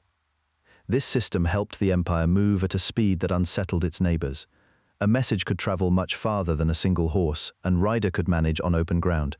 The relay network also helped govern the army itself. Commanders in the field could report back to the center, and the central court could issue orders outward. The result was not perfect control, but it was much more than the loose communication available to many earlier nomadic federations. Trade benefited from the same structure. Caravans moved more freely when they could expect imperial backing, and the Mongols had practical reasons to encourage that movement. Merchant taxes, tribute, customs, and the circulation of valued goods all supported the state. So did the knowledge carried by merchants and envoys. Eurasia at this time was not isolated into separate worlds. It contained several overlapping commercial corridors, and the Mongol peace, often called the Pax Mongolica in later historical writing, made some of those corridors more usable over long distances. That phrase can be misleading if taken too literally, because the empire was never free of warfare, banditry, or local revolt. Still, there was a real difference between the fragmented political landscape before Mongol expansion and the relative continuity that followed across many routes. The empire's network linked highly different regions. Chinese silk, Central Asian horses, Persian textiles, Russian furs, precious metals, and a range of luxury goods could all move through connected corridors. Not every commodity traveled everywhere, and not every route was equally safe, but the scale of exchange widened. The Mongols also valued useful specialists as well as goods. Artisans, scholars, translators, accountants, and engineers could be transferred between regions, sometimes voluntarily and sometimes under compulsion. This movement of people mattered as much as the movement of cargo. It allowed the Khans to borrow skills from conquered lands and apply them elsewhere in the empire. Diplomacy also became more regularized. Rulers from far away now had to think about Mongol embassies not as occasional curiosities, but as part of the normal politics of Eurasia. Envoys moved between courts carrying demands, proposals, warnings, and intelligence. Some missions were ceremonial, but many were practical. They were meant to secure submission, arrange alliances, confirm trade privileges, or collect information before a campaign. Because the empire was so large, information itself became a strategic resource. Knowing the condition of a road, the strength of a fortress, or the politics of a neighboring ruler could shape the next move. There were limits, of course. The Mongols did not create a perfectly unified economic zone, and their rule was never equally deep in every region. Some areas saw close supervision, while others were managed more indirectly. Protected travel still depended on local cooperation and on the presence of imperial force behind the system. Where authority weakened, roads became less secure. Even so, the general pattern was clear.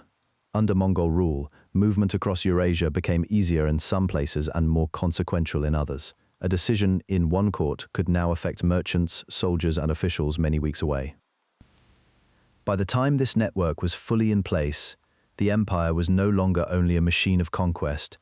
It had become a system for exchange, dispatch, and oversight, connecting the steppe, the cities of China, the markets of Central Asia, the Persian lands, and the western frontiers into a single political geography. that did not remove the violence at the empire's core. But it gave that violence a framework, and it gave Mongol rule a reach that outlasted individual campaigns. Daily life under the Khans was shaped by the same empire that opened roads and linked distant regions, but it was not lived in the same way everywhere. A nomadic household on the steppe, a merchant in a caravan city, and a farmer in a conquered valley all belonged to the same imperial system. Yet each experienced it through different obligations and protections. The empire was wide enough that no single pattern described it completely. For the Mongol elite and many steppe families, mobility remained central. Wealth was measured less by fixed land than by herds, and the ability to move seasonally with pasture. Sheep, goats, horses, cattle and camels supported daily life, and horse milk, dried meat and dairy products formed a basic part of the diet. The imperial court kept many steppe habits even after conquest brought in customs from China, Central Asia and Persia. Felt tents, portable furnishings and travel camps remained important because the ruling class still depended on movement. Empire did not erase the older nomadic world, it expanded it. Clothing also reflected that continuity. Mongol dress was practical for riding and for cold weather, with layered garments, boots and belts suited to life on open grasslands. At court, fabrics and ornaments from conquered regions became more common, especially as silk, fine textiles and luxury goods flowed through the empire. But the basic demands of the steppe still mattered. A ruler who traveled with his household and retinue needed people, animals, supplies, and a disciplined transport system. Power was portable, not fixed in one palace alone. Family life was organized around kinship, marriage alliances, and household labor, though the imperial elite developed very large political households. Women in Mongol society could hold significant responsibility in managing property, camps, and diplomacy, especially when male relatives were away on campaign. Contemporary sources, particularly from outsiders, often notice this more than they expected. That does not mean Mongol society was equal in a modern sense. It was not. But it did grant elite women a practical influence that stood out in comparison with some neighboring court cultures. Marriages also served political purposes, binding families together and helping stabilize alliances across a realm that still depended on personal loyalty. For merchants, the empire created both opportunity and dependence. Safe passage could bring profit, especially along routes protected by imperial authority. Traders could move goods more widely than before, carrying silk, furs, textiles, metals, spices, and other commodities across enormous distances. But this mobility also relied on paperwork, patronage, and the presence of soldiers or officials who recognized imperial arrangements. A merchant traveling under Mongol protection might benefit from relay stations and official credentials, yet those advantages existed because the state had enough force to make them meaningful. Trade was not free of risk. It was simply more structured than it had been in many earlier periods. Religious life under the Khans was similarly practical rather than doctrinaire. The Mongols were generally known for a broad tolerance toward different faiths, especially when those faiths did not threaten imperial loyalty. Buddhists, Muslims, Christians of various communities, and followers of traditional steppe beliefs could all be found within the empire. This tolerance was partly policy and partly the result of imperial reach. Ruling so many peoples made uniform belief difficult to enforce, and the Mongols often preferred to tax, recruit, and govern religious communities rather than destroy them. Clerics and scholars sometimes gained exemptions or protection, though those privileges varied by region and ruler. Tolerance was real, but it was not identical to equality, and it could coexist with heavy taxation or political pressure. Conquered peoples, especially in urban and agricultural regions, experienced Mongol rule differently from the nomadic core. In cities, life continued through local administrators, artisans, tax collectors, and religious leaders, but now under a larger imperial framework. Some communities suffered badly in the first phase of conquest, particularly where resistance had been strong. Afterward, however, the Mongols often relied on existing specialists to keep production, irrigation, taxation, and trade functioning. Farmers in settled lands could be subject to tribute and demands for labor or supplies, while artisans might be relocated, registered, or incorporated into imperial service. The result was not a single colonial model, but a series of arrangements shaped by local value. A useful craft could be preserved, a strategic city might be protected, a rebellious region might be punished severely. The empire was consistent in its demand for order, but not in the exact method used to secure it. This mixture of steppe custom and urban administration became one of the defining features of Mongol rule. At court, the Khans and their families adopted useful practices from the civilizations they ruled, while still maintaining the habits of a mobile aristocracy. In the provinces, many people lived under Mongol authority without ever seeing the center of power directly, yet they felt its effects in taxes, trade, military security, and official appointments. The empire therefore created a layered society. Some lived near the power of the Khan, some lived under his shadow, others encountered him only through law, tribute, or the movement of goods. By the time these patterns had settled in, the Mongol world was no longer only the story of conquest or administration. It was also the story of how different communities learned to live inside the same imperial frame, even when their customs remained distinct. That human complexity helped the empire endure, but it also revealed its limits. The same system that linked merchants and officials across Eurasia still rested on unequal power, local cooperation, and authority far away. In that way, daily life under the Khans reflected the empire itself, expansive, adaptable, and never fully uniform. The empire that had been built through conquest did not remain neatly unified for long. Even while Mongol armies were still active across Eurasia, the question of who had the right to command the whole system became harder to settle. The old steppe habit of shared rule among the royal family could help expand an empire quickly, but it also encouraged division once the founder was gone. Territory had been handed out to sons and grandsons, and those appanages were not just symbolic rewards. They created real centers of power with their own armies, officials, revenues, and political interests. As long as the family remained cooperative, the arrangement could work. Once succession disputes sharpened, it became much harder to keep every branch aligned. The first great difficulty was that the empire had no simple answer to succession. Genghis Khan had established a dynasty, but he had not created a permanent state with a single, uncontested law of inheritance that could prevent rivalry. Instead, authority moved through assemblies of the ruling elite, and those assemblies depended on consensus that was often fragile.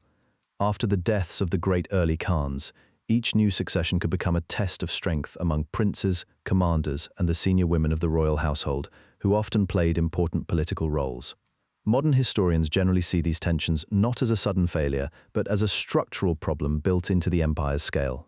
The Mongols had conquered too widely, too quickly, for all regions to remain governed from one center without strain. By the middle of the 13th century, the empire was already developing into separate political worlds. In the east, the lineage that would rule China moved toward the Yuan. In Persia and the Middle East, another branch established the Ilkhanate. In Central Asia, the Chagatai line held its own domain. Farther west, the descendants of Jochi ruled the territories that became known as the Golden Horde. These were not independent kingdoms at the beginning in the modern sense. They still shared a common imperial ancestry, and rulers recognized each other through formal titles, diplomacy, and family relations. But they increasingly governed different peoples, collected different revenues, and faced different military problems. Geography mattered here. The eastern territories were centered on China and its dense agricultural base. The western territories were shaped by the steppe, the riverlands of the Volga and Dnieper, and the political legacy of the Islamic world. That distance made unity harder to preserve. The break did not happen all at once. It emerged through repeated conflict over succession and authority. In the 1250s and 1260s, the empire entered a major crisis after the death of Mongol Khan. His brothers and cousins disputed the right to rule, and the resulting struggle weakened the old idea that one Khan could direct every branch of the family from a single center. Kublai, who would later found the Yuan dynasty in China, and Arik Boka, who held support in the Mongol homeland, both claimed legitimacy. Their contest showed that the imperial capital could no longer sit above the family as an unquestioned center. When Kublai prevailed, the victory did not restore the earlier unity. It confirmed a new reality. The Eastern Court would rule powerfully, but not universally. Other branches moved in the same direction. The Golden Horde under Batu and his successors developed its own political identity in the western steppe. It remained linked to the broader Mongol world through kinship and diplomacy, but it increasingly acted according to regional priorities. It maintained influence over the Rus principalities, controlled important trade routes, and dealt with neighbors in Eastern Europe and along the Black Sea. The Chagatai realm, spread across parts of Central Asia, followed its own path as well, shaped by internal rivalries and the pressures of local settlement. In Persia, the Ilkhanate began as a conquest regime, but it gradually became a state with Persian administrators, urban centers, and a court culture tied to the region it ruled. Each khanate preserved something of the imperial pattern, yet each also adapted to circumstances that pulled it away from the others. This fragmentation did not mean that all contact ended. On the contrary, the Mongol world remained connected by dynastic memory, letters, envoys, and trade. Rulers still compared themselves to their relatives in other regions, and merchants moved between khanates when conditions allowed. But the language of unity became harder to sustain in practice. Tributary obligations were disputed, military cooperation was inconsistent. Borders that had once been soft now hardened under local rulers who increasingly thought of their own domains first. In some places, the old imperial ideal survived mainly as a shared political inheritance, a claim to legitimacy rather than a working system of government. That transition was especially important because it changed what Mongol rule meant. During the period of expansion, the empire had been defined by movement, campaign, and conquest. After fragmentation, it became something more regional and durable, but also less coherent. The Yuan court in China, the Ilkhans in Persia, the Chagatai rulers in Central Asia, and the Golden Horde in the Western Steppe all carried forward part of the Mongol legacy. Yet they did so in separate settings, with separate obligations, and eventually separate histories. The empire had not disappeared overnight. It had split along the lines of its own vast success. Kublai Khan came to power at a moment when the Mongol world was no longer moving in one direction. The empire had fractured into rival courts, each with its own priorities, but Kublai still controlled one of the most important of them. In North China, he inherited a conquered population, a long imperial tradition, and the practical problem of ruling a settled agrarian society with a government shaped by steppe elites. That challenge defined the rest of his reign. He did not simply continue Mongol conquest in the old style. He worked to make Mongol authority in China more stable, more permanent, and more compatible with Chinese political habits. By the time he claimed the imperial title in China, Kublai had already built much of his power. As a grandson of Genghis Khan and a brother of Mongol Khan, he had experience in northern China and in working with local administrators, especially during campaigns against the southern Song. He understood that military control alone was not enough. The Mongols needed revenue, records, officials, and a capital that could project authority over a vast sedentary realm. After Mongol died in 1259, Kublai became part of a wider succession struggle within the Mongol world. He won that contest and in 1260 proclaimed himself Great Khan. The title mattered, but it did not restore full unity. It confirmed Kublai's claim to supreme Chinggisid dignity even as he concentrated on China. One of his most important steps was the founding of the Yuan dynasty. The name signaled more than a change of style. It placed Mongol rule within the language of Chinese dynastic legitimacy. Kublai adopted Chinese court forms selectively while keeping Mongol privilege at the center of power. He established his capital at Daidu, later Beijing, giving his government a strong northern base and a direct connection to the Chinese administrative world. The choice also made practical sense. It was closer to the steppe than older southern capitals, easier to supply by grain transport, and well placed for ruling both China and the Mongol homeland. Kublai's court brought several traditions together. Mongol nobles remained important, and military command still rested heavily on Chinggisid authority. At the same time, Chinese officials, Central Asian administrators, and other foreign specialists helped run taxation, law, and logistics. The Yuan state did not erase Mongol identity, but it adapted that identity to a larger empire of cities, farms, and bureaucracies. In practice, this meant controlled compromise. Kublai was willing to use Chinese institutions, but not to submit to them. He kept Mongol elites in privileged positions, and the social order of the Yuan reflected that layered arrangement. The state also distinguished between populations in ways that affected office holding, taxation, and legal standing, though the categories could vary by place and period. The conquest of the southern Song made that system possible. The Song was the last major Chinese dynasty resisting Mongol expansion, and its defeat gave Kublai control over all of China. The final campaign took years because southern China was large, wealthy, and difficult to conquer with cavalry alone. River warfare, siege operations, naval logistics, and defectors all mattered. Once the Song collapsed in 1279, Kublai's rule became unmistakably imperial in the Chinese sense. He was no longer only a steppe conqueror occupying the north. He ruled China as a whole, and that changed the scale of his administration. Yet the Yuan court never became fully Chinese in the older dynastic mold. Nor did it remain purely Mongol in the old nomadic sense. It became something hybrid. The government relied on written records, civil administration, and tribute extraction, but it also retained the military and political prestige of the Chinggisid house. That balance is one reason Kublai's reign matters so much in the larger history of the Mongol Empire. He showed that Mongol rule could survive in a settled land by adapting to local institutions, even if that adaptation created new tensions. Some Mongol elites feared the loss of older traditions. Some Chinese elites accepted the new dynasty, mainly because it offered order after decades of war. The Yuan therefore rested on both coercion and accommodation. Kublai also reinforced his authority through ceremony, religion, and statecraft. He patronized Tibetan Buddhism, which became influential at court, and he used religious patronage to legitimize his position across different populations. At the same time, he continued to rely on military power. The Yuan state was not peaceful in any simple sense.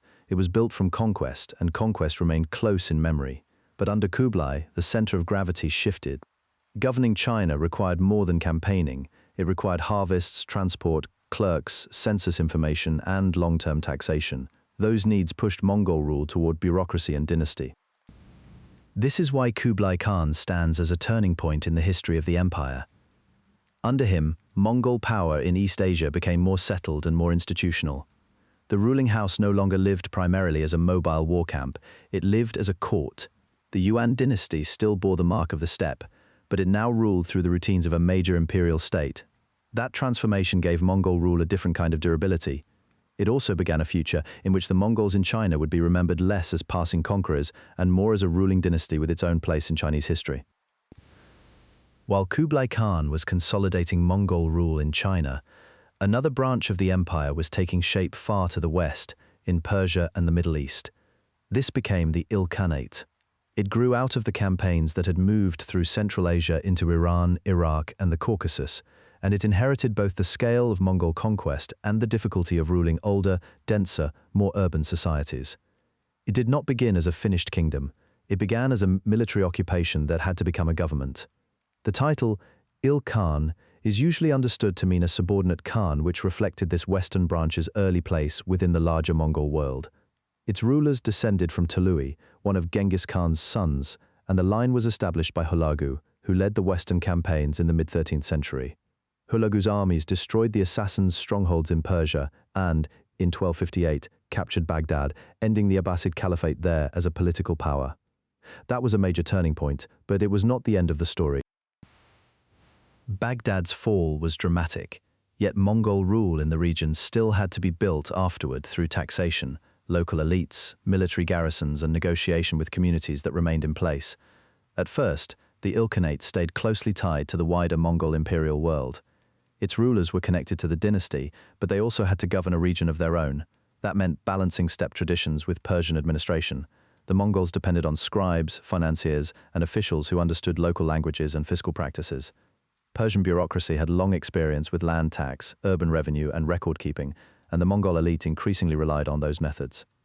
In practice, this made the Ilkhanate less like a moving war camp and more like a conquest dynasty using existing institutions to rule settled territory. Religion became one of the central issues in that process. Early Ilkhanate rulers did not all follow the same faith, and the court remained open to several traditions. Some patrons favored Buddhism or Christianity, while others kept older Mongol customs. This variety reflected the empire's origins. Mongol rule was not yet tied to a single confessional identity, but the population of the Ilkhanate was overwhelmingly Muslim, and the politics of Persia and Iraq made religion impossible to ignore. Over time, the court moved closer to Islam, especially under Genghis Khan, who converted in 1295. His conversion was personal, but it also marked a wider change in the state. Once an Ilkhan became Muslim, the government could present itself less as an outside occupation and more as part of the region's political and religious order. Ghazn's reign is often treated as a major moment because he pushed through administrative reforms as well as conversion. He worked to stabilize revenue, reduce some of the worst abuses in tax collection, and strengthen central control over the provinces. The details are known from Persian chronicles and administrative records, though historians still debate how effective each reform was. What is clear is that the Ilkhanate was trying to solve a familiar problem for Mongol successor states: how to turn conquest into durable rule. In Persia, that challenge was especially visible because the region had established urban centers, landowning classes, and a deep tradition of Islamic scholarship and law. Under Ghazan and his successors, the Ilkhanate became more closely integrated into the Islamic world. This did not mean simple assimilation, and it did not erase Mongol identity. The ruling house still drew on its steppe origins, and the military remained important. But the language of legitimacy changed. Persian became a major administrative and literary language. Muslim scholars, judges, and officials gained greater importance at court. Cities such as Tabriz became major political centers. The Mongol elite in the West was no longer only ruling over Muslims.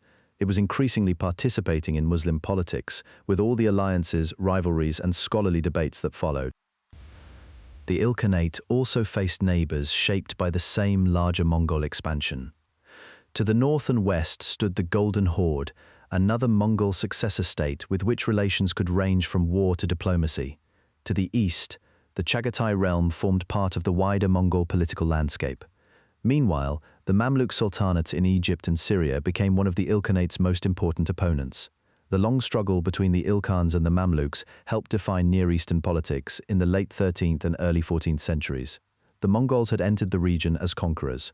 Now they were one power among several, locked into a balance they could not simply overwhelm. There was also a cultural side to the change. Mongol rulers in Persia sponsored architecture, scholarship, and historiography. Persian authors wrote about Mongol rule in Persian forms that both recorded and interpreted it.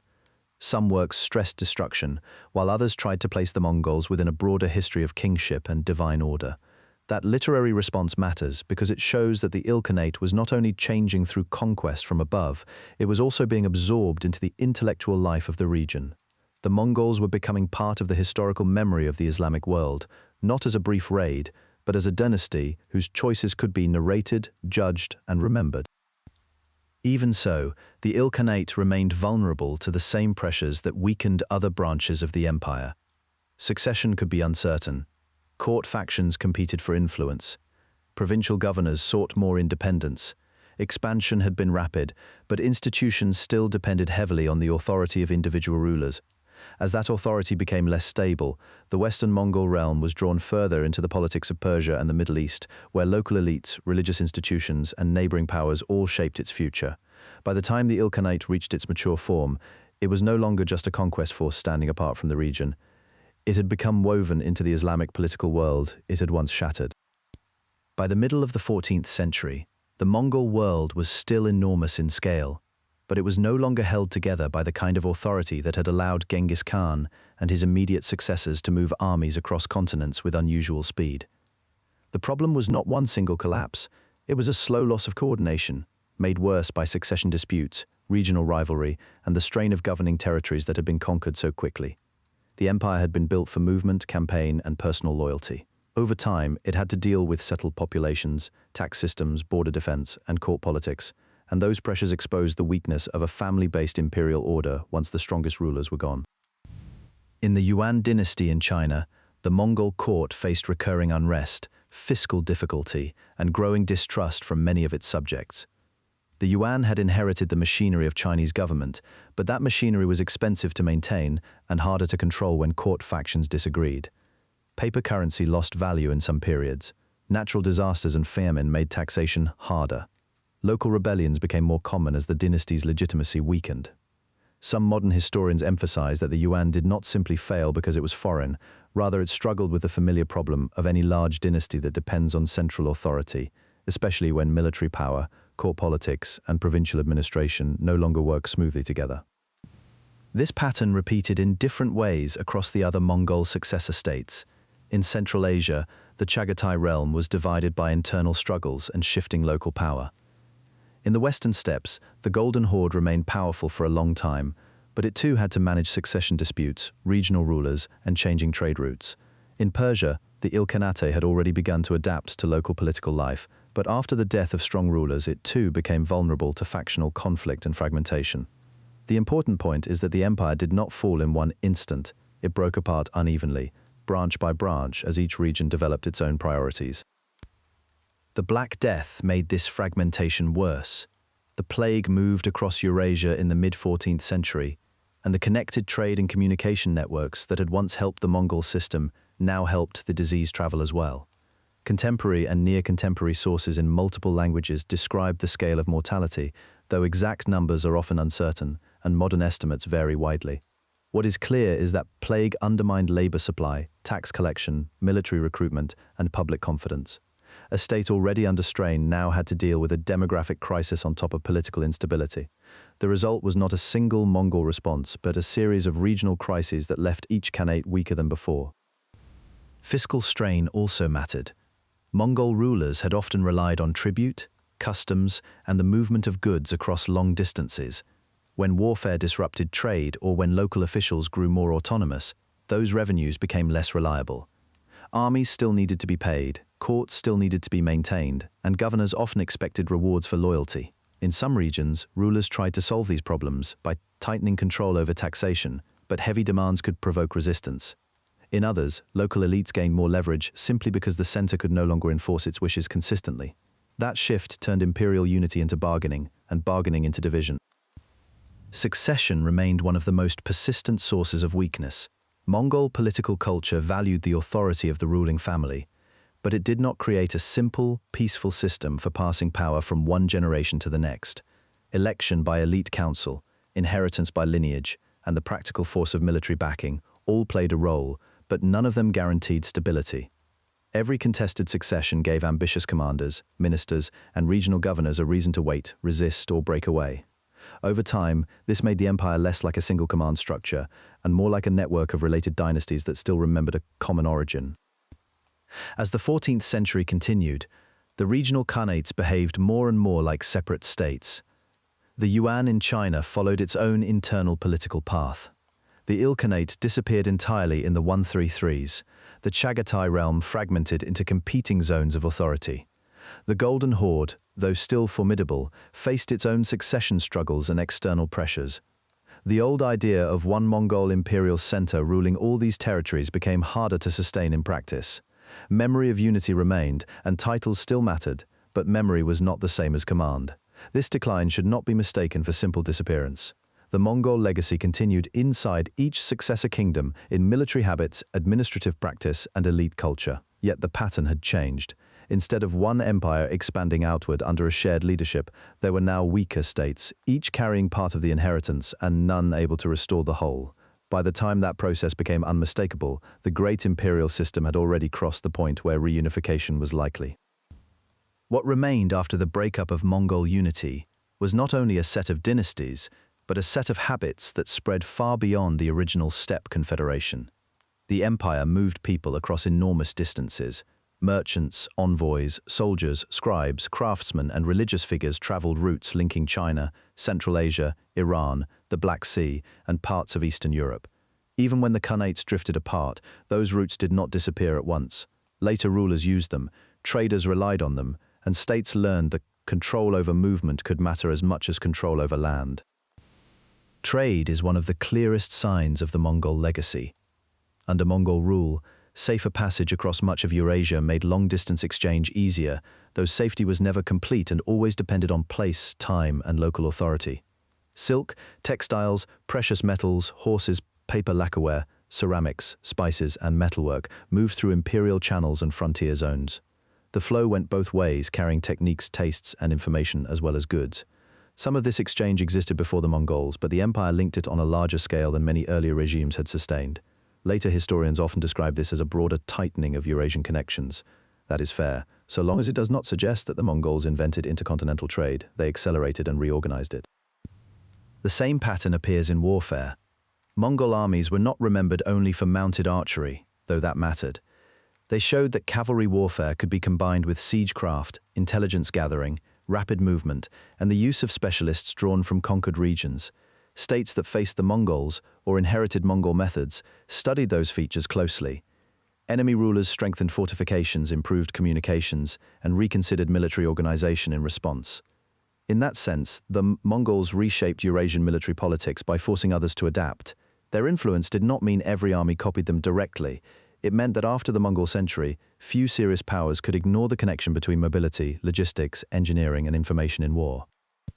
Statecraft changed as well. The empire relied on censuses, tribute systems, relay stations, passports, and delegated authority because a vast domain could not be run by personal command alone. Those methods remained important after the empire fragmented. The Yuan in China, the Ilkhanate in Iran, the Chagatai realms in Central Asia, and the Golden Horde in the Western Steppe all developed their own administrative traditions. but each inherited something from the Mongol political order that included practical rule, attention to taxation and record-keeping, and a willingness to use officials from different backgrounds when it served the state. Some rulers adapted more deeply than others. In China, the Yuan worked within older imperial traditions and Chinese bureaucratic forms. In Persia, the Ilkhans moved toward Islamic political and administrative norms. In the steppe and western territories, the Golden Horde and related powers blended Mongol custom with local realities. The result was not one fixed Mongol model, but several regional versions of imperial government. Cultural exchange followed these political and commercial ties. Artists, doctors, astronomers, jurists, translators, and craftsmen moved through Mongol space, sometimes by choice and sometimes under pressure. New patrons brought new expectations, and local traditions mixed with foreign ones in ways that were not always smooth or equal. The Mongols themselves were often more interested in useful expertise than in enforcing a single cultural standard. Religious tolerance within limits was part of that approach. Different communities could receive protection if they remained politically loyal and provided service or tribute. That did not erase conflict, and it did not mean equality in a modern sense, but it did create room for contact among Buddhist, Muslim, Christian, and traditional Mongol communities in ways that were more connected than before. The long-term political map of Eurasia also bears the mark of Mongol expansion and collapse. Some regions were permanently altered by destruction and resettlement. Others were reorganized by tribute, migration, and the rise of successor powers. In China, Mongol rule became part of the larger imperial history of the region, even after the Yuan fell. In Iran and the wider Middle East, the Ilkhanate's rise and conversion influenced later dynasties and administrative patterns. In the Western Steppe, the Golden Horde helped shape the political development of Rus principalities and surrounding regions. In Central Asia, the splitting of Chagatai authority created conditions for new powers to emerge later. Even where Mongol rule disappeared, it left behind altered borders, changed elite networks, and a memory of what a transcontinental empire could do. There is also the simpler fact of scale. Before the Mongols, many societies thought in terms of nearby rivals, regional kings, and limited horizons. After the Mongols, rulers, merchants, and scholars had stronger reason to think across continents. That wider frame did not last in the same unified form, because the empire itself did not survive as one body. But the connections it helped establish remained visible in archives, dynastic traditions, military practice, city life, and the political institutions that followed. The Mongol Empire ended as a single commanding force, yet the structures it built, the roots it stabilized, and the pressures it imposed stayed embedded across Eurasia long after the Khans themselves were gone. By the late 15th century, the great Mongol successor states had become separate powers rather than parts of one empire. Their rulers still claimed different pieces of Genghis Khan's inheritance, but the old imperial unity was gone. What remained was more durable than unity. Mongol conquest had linked China, Central Asia, Iran, the steppe, and Eastern Europe more tightly than before. It moved soldiers, merchants, envoys, craftsmen, and ideas across long distances. It also changed how later states governed, taxed, fought, and imagined empire itself. So the complete history of the Mongol Empire is not only the story of sudden conquest and later division, it is the story of a steppe confederation that became a continental power, then fragmented into regional khanates and still continued to shape Eurasia after its political center had broken apart.